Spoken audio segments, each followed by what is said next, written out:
Christine Lecomte, bonjour. Vous venez d'être élue présidente du Conseil de l'Ordre des architectes.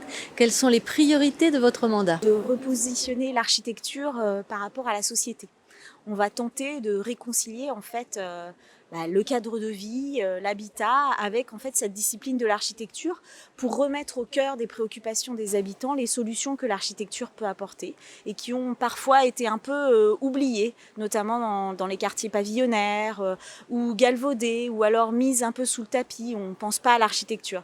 Donc c'est vraiment un objectif numéro un, c'est de montrer que dans ce 21e siècle, avec tous ces enjeux sociétaux et environnementaux, l'architecture a une vraie solution pour les habitants, pour les élus et pour les aménageurs de la ville. Donc l'architecture porteuse de solutions, lesquelles par exemple, dans quel domaine plus précisément? À toutes les échelles. Par exemple, la première chose, on sait aujourd'hui, on a conscience des enjeux de ne plus s'étaler.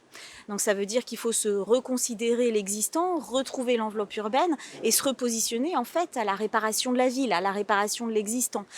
Pourquoi on ne va pas démolir? Puisqu'aujourd'hui on sait que 66% des déchets proviennent des bâtiments et des infrastructures. Donc c'est aussi un problème. Donc en fait, la solution, elle est de se dire qu'est-ce qu'on fait avec ce qui existe déjà, qui est à la fois le vecteur de l'histoire sociale, mais aussi notre histoire urbaine et notre histoire à tous. Donc comment est-ce qu'on considère cet existant? Et là, ça fait une matière de la ville pour les architectes qui est extrêmement intéressante parce qu'en fait, on change de manière de pratiquer l'architecture. On va avoir une nouvelle manière de créer, une nouvelle manière d'apporter des usages à partir de ce qui est déjà là. Et cette existence, cette ressource, c'est par exemple une des choses qui pourrait servir à réconcilier l'architecture et la société.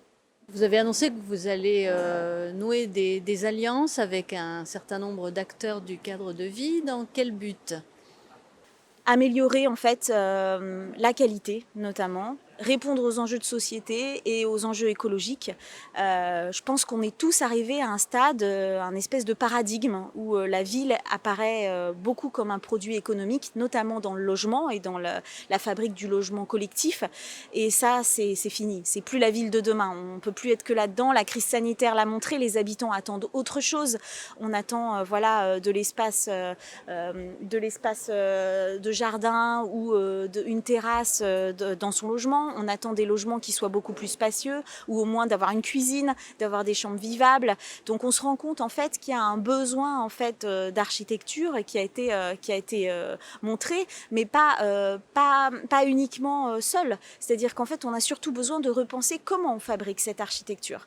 Et c'est là où nous on a besoin des acteurs de la ville et de tisser des alliances et de leur dire voilà, aujourd'hui on est tous là pour les besoins des habitants. On est tous là parce qu'il y a un gaspillage de matière, un gaspillage de territoire, un gaspillage de beaucoup de choses qui s'est effectué au cours du XXe siècle. Là, on est au XXIe. On a des enjeux qui sont extrêmement forts, le réchauffement climatique, les questions d'enjeux migratoires, les questions d'enjeux sociétals.